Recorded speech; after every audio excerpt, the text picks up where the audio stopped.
I'm Leroy Green with News 19's first installment of Shop Talk. This is our opportunity to introduce you to all the people working in the comics industry, from store owners to comic writers and artists. This is your chance to see and meet the people in the business.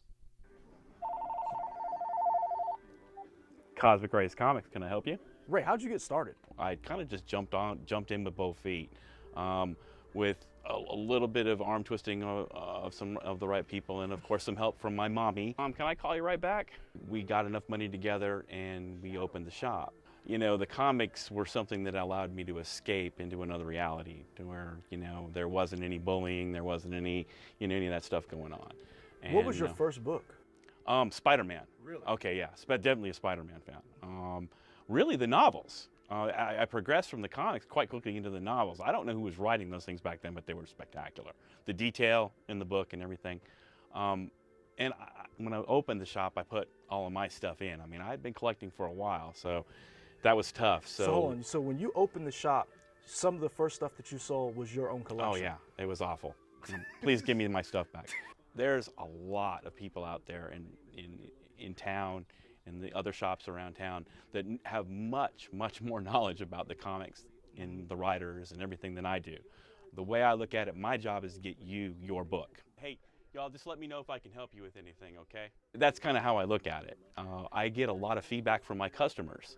You know, my customers come in and say, hey, you know, have you heard about this book? And I go, no, what's going on? And I'll listen to them. And it's like, again, you had a book that you knew about called The Fix. I wish I'd talked to you 2 weeks ago, because I would have ordered 20 of the doggone things, knowing the writers and everything what was behind it. So you pretty much have to be ahead of the game, so when a book comes out, you've got to order it how far out in advance? It's really a guessing game. Really, it's months in advance. The last chance you have is 2 weeks. Okay. So everything is 2 weeks out. Okay. So they call it a weekly adjustment, but that's not really the right term, because it's 2 weeks away. There's certain titles that are just so hot, they're gone. You go to make your weekly adjustment, and they're already gone. What's some of the hottest titles that caught you off guard, that when you went to make an adjustment was already sold out? Black Panther caught me completely off guard. Spider-Man, Deadpool that just dropped, that one just boom.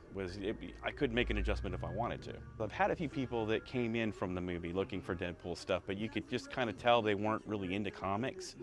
But it's just such a popular title. Both titles, Amazing Spider-Man and Deadpool, sell very well here. So when you put two of those characters together, it's kind of a duh. When I look back on it, I go, yeah, probably should have ordered a lot more of those. What's a book that surprised you that people were not reading that you thought was going to be like a main title, like a Spider-Man or Deadpool, or maybe even The Walking Dead, something that you thought this will sell and it just sits on the shelf? What I think will sell really doesn't matter anymore. It's what you think. Okay. And that's why it's so important for people to come in and talk to me. Those are the only ones that I've gotten in. Those things are actually kind of hard to get your hands on. People don't want to give them up. That's the kind of thing I get excited when somebody gets excited about a book. You know, that's why I tell people, please come talk to me about what you think is going to be good and what's going to be bad. I mean, you know, let me know, because that way I can adjust things, you know, in your favor and in my favor, really, when you think about it. Now, I've noticed in your store, you don't just sell comic books. You sell video games, you sell vinyl, you sell a lot of old retro video games. What made you bring vinyl back? Well, again, the person that was helping me set up the store basically encouraged me to carry vinyl. So I said, sure, let me try the vinyl. Okay. And it's done okay here. Yeah, I try to carry a little bit of everything. I don't want to go too heavy on just anything. I've seen a lot of kids come in here. Do you see the same look on their face when they buy something that you got when you were buying something? I have a great story about that. There was a kid that came in here. I wasn't open maybe 6 days. And I swear he had a Charlie Brown cartoon black cloud over his head. And he came in and he said, do you have Sleepwalker #1? And I remember processing it. You know, I had 1 and 2 actually. And I said, you know, I think I do. And the look when I handed this book to this guy, the look on his face, it was the best sale I've ever made. $4 sale. Still, to this day, really? That kid was so ecstatic. He floated out that front door. It was awesome. All right, we're wrapping up here on Cosmic Rays on Devine. Ray, why do you need the customer's input? Well, a lot of the reasons is the books that I like are kind of odd. It was a couple months ago that I ordered a one-shot of Bubba the Redneck Werewolf. And this week, my pick is Grizzly Shark. Because how can you go wrong with Grizzly Shark? please come and talk to me.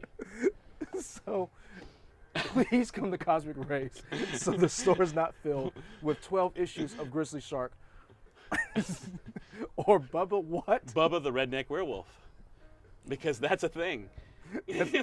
That is not a thing. Yes, it is. We can't let that be a thing. So thank you for watching. If you have any input, you can find us on Twitter at News19. Hold on, is it News19 Nerds or Nerds at News19? News19 Nerds. Hey, Mom, can I call you right back? Mom's calling. All right, have a good night.